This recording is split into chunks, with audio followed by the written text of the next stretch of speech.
l'intérêt de travailler sur une année, c'est qu'on a et les migrateurs, et les hivernants, et les nicheurs. Plus les sédentaires, évidemment, qui sont là toute l'année, mais ça permet évidemment d'avoir, par exemple, les hirondelles ne sont là qu'en période de nidification, et il y a pas mal d'oiseaux d'eau qui ne sont là qu'en période d'hivernage. Voilà, observation, plus les analyses.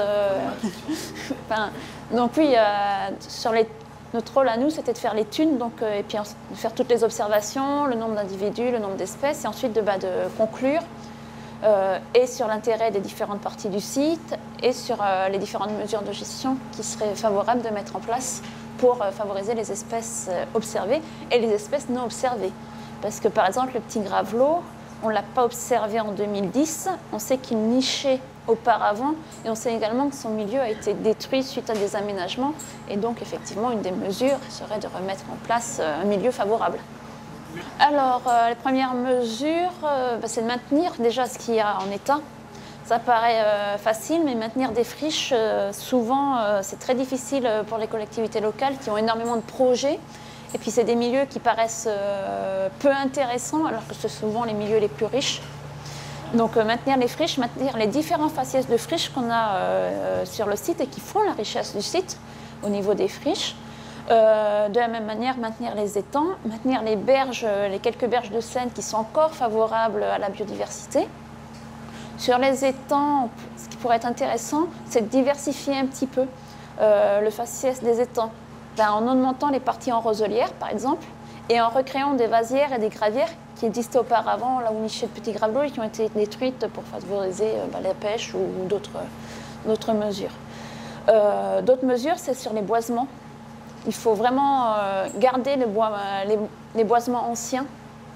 Il faut évidemment arracher les arbres qui pourraient être dangereux, c'est des questions de sécurité, mais en fait, il ne faut pas arracher systématiquement par peur d'un risque qui a très peu de chances d'arriver. Il ne faut pas faire de la sécurité avant tout sur ce genre de milieu.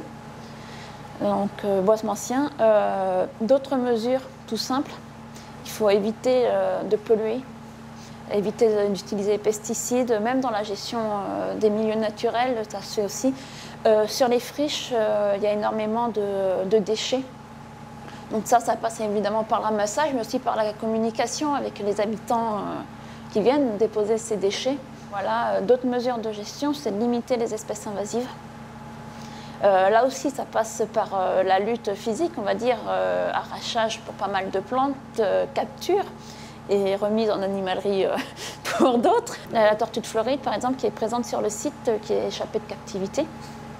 Donc, c'est des animaux qui sont relâchés, et des animaux, la tortue de Floride notamment, qui est carnivore, qui peut faire énormément de dégâts et capturer énormément d'espèces qui ne sont pas habituées à ce type de prédation. Donc, en fait, là, ça passe par la capture. Puis, les tortues de Floride, ça a sa place dans un zoo. Donc, s'il n'y a pas la place de les mettre ailleurs, ou si on ne peut pas retrouver évidemment les propriétaires, donc dans un zoo. Et puis, surtout, ça passe en amont par de la communication pour prévenir les gens qu'une tortue de Floride, quand ils l'achètent, ça fait ça et que ça va devenir comme ça et que ça ne se relâche pas dans la nature. Donc, ça prend une taille très importante et c'est un carnivore vorace. Alors, le message sur le site, c'est que, vu des espèces présentes, il faut avant tout conserver et après, s'il y a besoin, restaurer, mais ne pas détruire surtout.